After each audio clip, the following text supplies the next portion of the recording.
E você vai conhecer a história de uma profissional que era cabeleireira e depois virou barista e hoje é exportadora.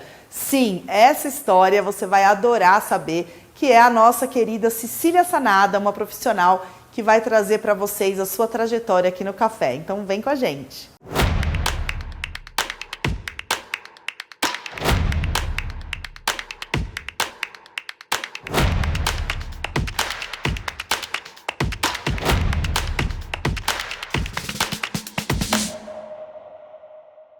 Olá pessoal, estamos começando mais um Café Logo Existo e hoje eu tenho a honra de estar aqui em Belo Horizonte, no Achega Café.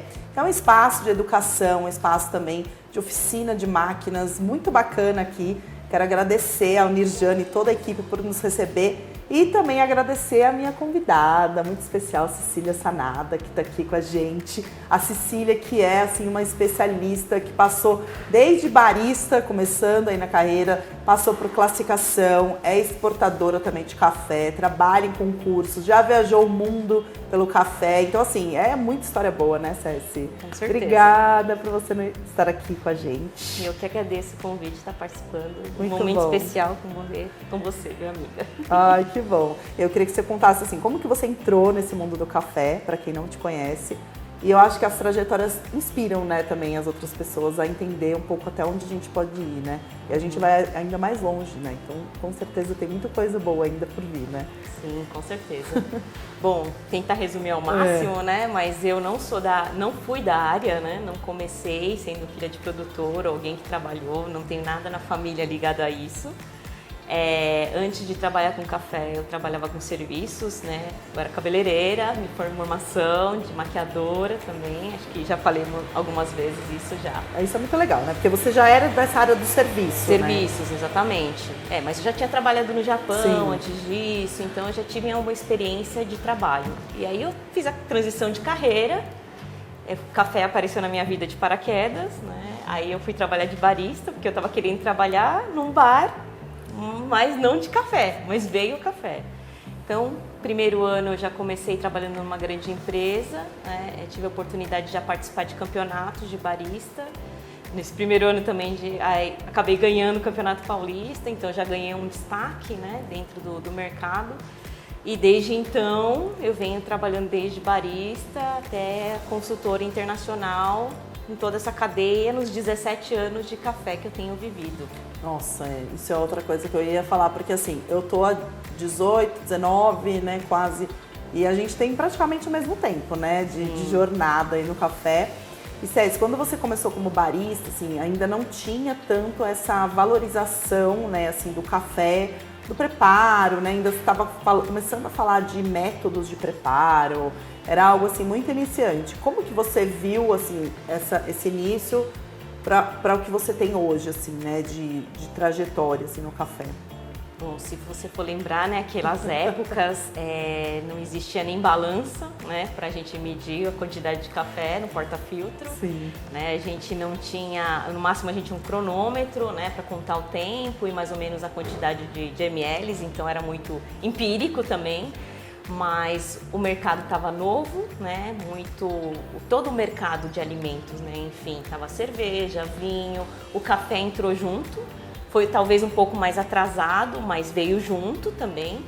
E era a época que muitas pessoas pagavam o preço justo por uma xícara de café. Sim. Então foi muita parte educacional para os clientes, né? Você mostrar o que era um café de qualidade, servir num lugar bacana, com serviço bacana, explicar de onde vem o café, que acho que foi o grande educacional que a gente começou, muitos profissionais como eu, você e muitos outros da cadeia, e hoje que a gente pode ver, já tem o nome do produtor nos cafés, né? Qual que é o processo, que variedade, todas as informações que antes ninguém entendia, hoje já é um diálogo, né, que a gente pode ter de qualidade.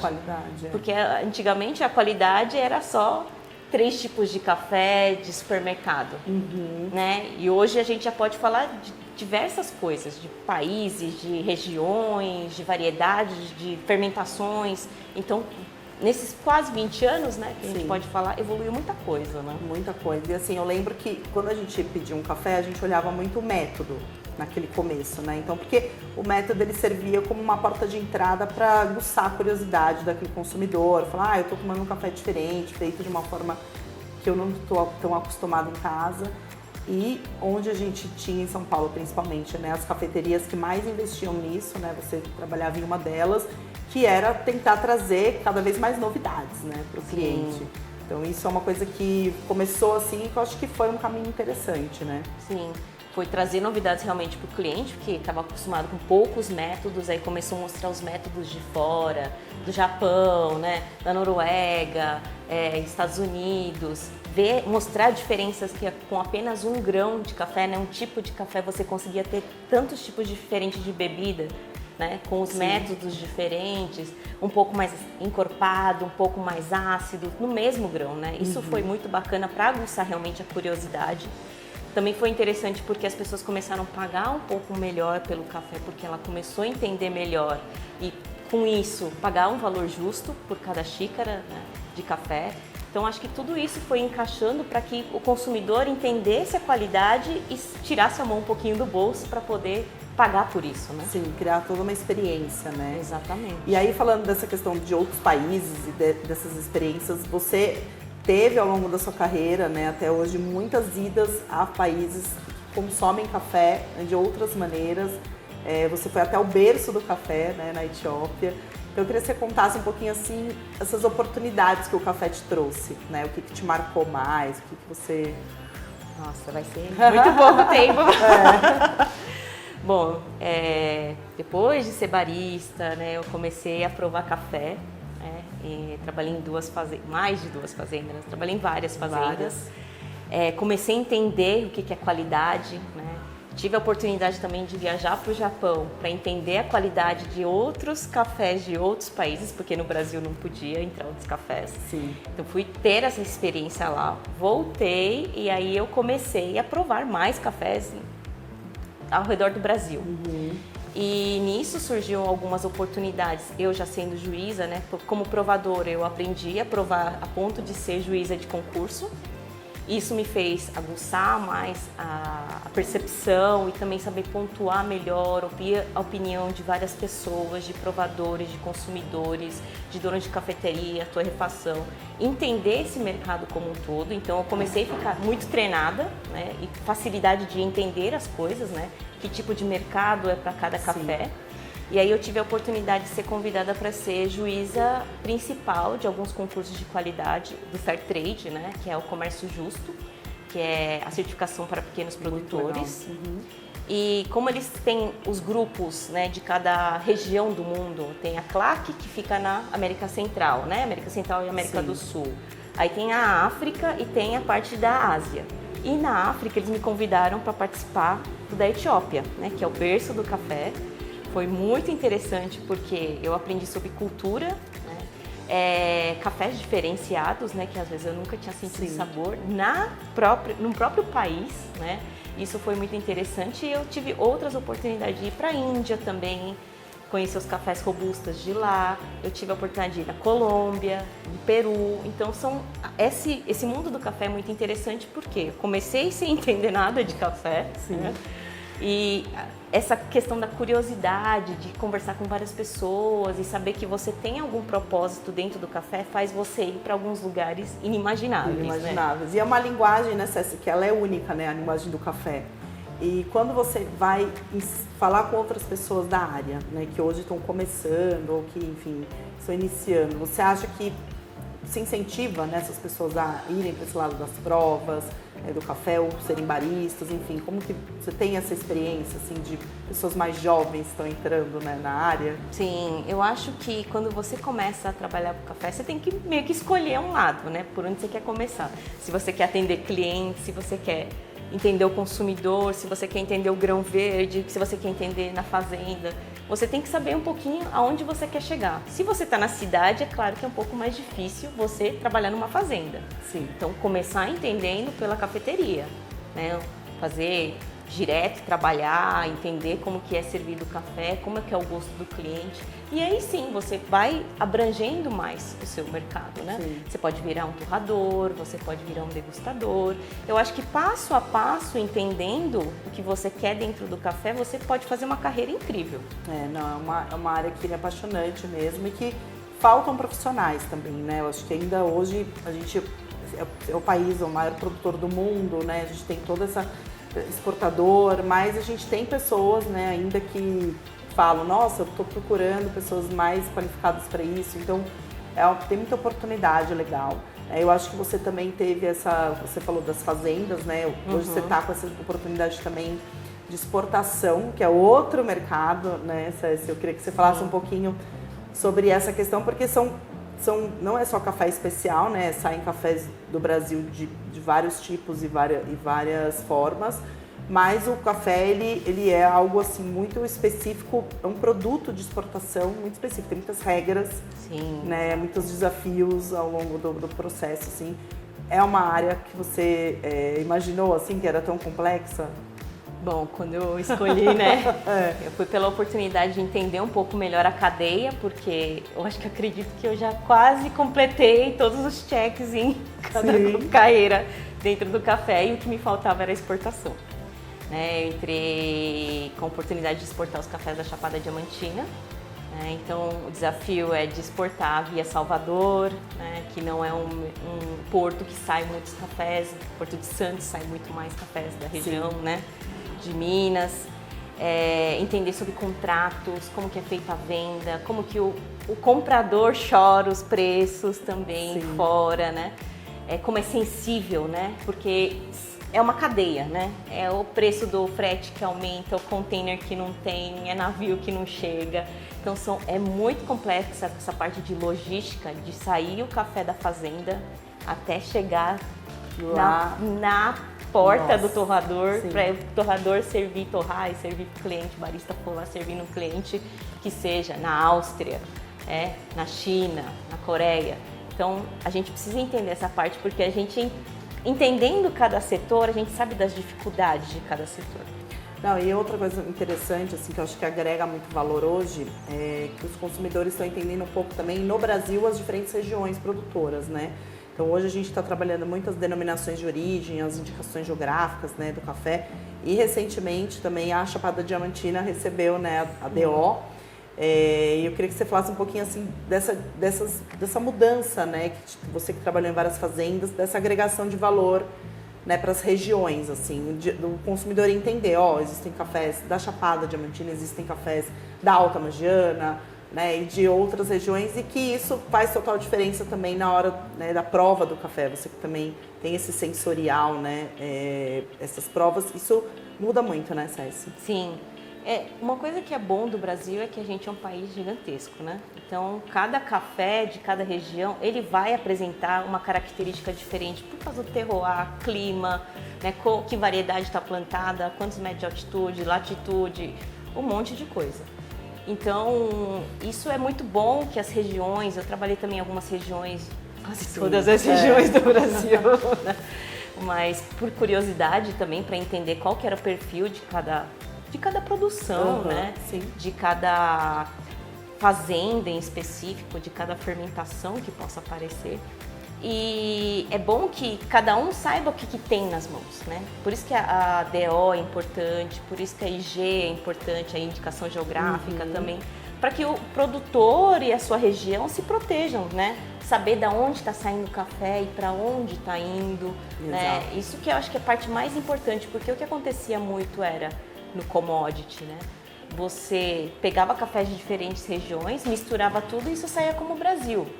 Isso não é Brasil, isso é uma mistura de Brasil. Mas agora não, com essas denominações de origem, indicação geográfica, o café sai do lugar, com as tampas do lugar, com o nome do produtor, rastreável, e isso é mais fácil do produtor entender isso. Sim, né? Muito mais fácil. E você teve essa experiência também de provar nas fazendas o café do produtor e fazer esse mapeamento da própria fazenda, né? Como que é desenvolver esse trabalho assim na safra? Porque eu imagino que é uma loucura você ter que separar, né, os microlotes e entender os perfis dos talhões Esses 3 meses de colheita é uma coisa louca, né? Assim, que é o dia inteiro, 24 horas, o pessoal colhendo, processando, secando. E eu, como avaliadora de qualidade, provar todos os cafés, identificar, saber para que cliente que pode ir, para que mercado que pode ir, ajustar a quantidade, quanto que vai ser a previsão desse café que vai sair, porque você imagina, você colhe de um jeito, você seca de outro e só vai perdendo, mas você tem que ter uma previsão disso, porque você vai vender isso depois também. Exato. Então você vai acompanhando e mapeando para direcionar realmente o time de qualidade, o time de campo, para que você sempre tenha um café que possa sair num concurso, né? Porque o café de concurso é nada mais o trabalho da equipe da fazenda, que fez direitinho, que colheu direitinho, que limpou direitinho, e o resultado sai na xícara. E aí, nosso trabalho é só apontar que tem capacidade e isso ser depois avaliado por outros juízes, né? E agora eu quero saber umas curiosidades, porque eu nunca fui para a Etiópia, e é um sonho que eu tenho, quero conhecer.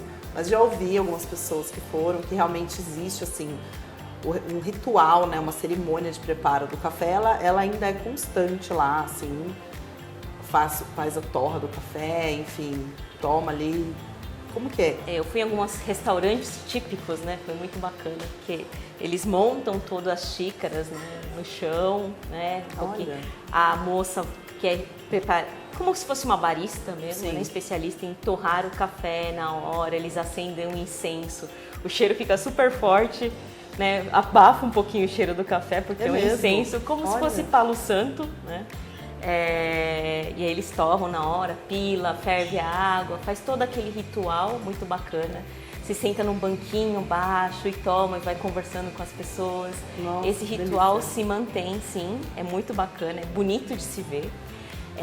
E o legal, assim, que a Etiópia, ela também consome muito café, né? E hoje, assim, o que eu pude dar de volta em Addis Abeba, que é a capital, tá surgindo muita cafeteria com expresso, né? Porque não deixa de ser parecida a bebida, porque lá eles bebem com pó também, então eles gostam dessa intensidade, né? Eles não têm a máquina de expresso que dá a pressão, mas a intensidade do café, eles adoçam também, é muito interessante como eles preparam e comem com pipoca. Ah, é? Como se fosse o petit gâteau, né? Seria o petit four, na verdade. É a pipoca, então eles comem junto com a pipoca e tomam café. Gente, é um ritual e a xicrinha, aquela sem alça, que é mais, tipo uma... Ela é redondinha, né? Redondinha em cima, mais abertinha em cima e um pouquinho mais fechada embaixo. Você segura assim e vai tomando o café. Outra coisa que eu queria falar, na verdade, é a torra é escura, né? Então, escura. Por mais que o café etíope seja conhecido por nós como um café muito floral, muito aberto, muito vivo, a torra acaba abafando um pouco todas aquelas porque características. Eles ficam mais tempo ali naquele fogareiro, é um fogareiro, né? Tipo uma chapa. É uma chapa ou com uma panela, né? Que você vai mexendo e vai torrando, então vai ficando mais escuro naturalmente. Então perde um pouquinho daquele brilho que a gente está acostumado quando a gente toma um café etíope fora do país, né? O Brasil, a gente já criou uma outra forma, né, de tomar o café, mas tem tudo a ver também com essa socialização, né? Acho que são duas coisas que se conversam, né? Assim, o reunir na mesa, né? Passar o café. A gente não torra só, né? Porque a gente já pega. A gente nunca teve acesso, na verdade, ao consumidor comum, nunca teve acesso ao grão verde, né? Então lá não, já é mais fácil, porque eles produzem às vezes no quintal. Então eles colhem, já prepara lá, faz tudo. Muito fácil de fazer. Mas já tem pessoas, né, que já buscam isso como um hobby, vamos colocar assim, né? Sim, e é bom porque assim, você começa a entender melhor as coisas, né? Quando você tem acesso ao material cru, né? Sim. Da dificuldade, da onde consegue, né? Porque a gente, infelizmente, a cultura já tá pronto, né? Nasceu no pacote. Exato. Então, isso traria mais consciência, né? Para as pessoas entender que é um produto que demanda tempo, demora um ano para ficar pronto.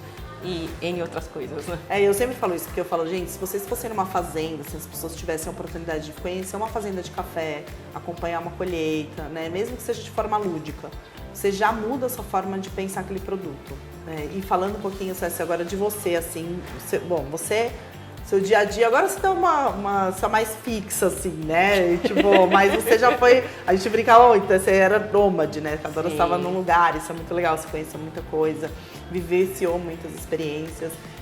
Hoje você tem uma rotina de tomar café, assim, na sua casa? Como que você costuma tomar o seu café, assim?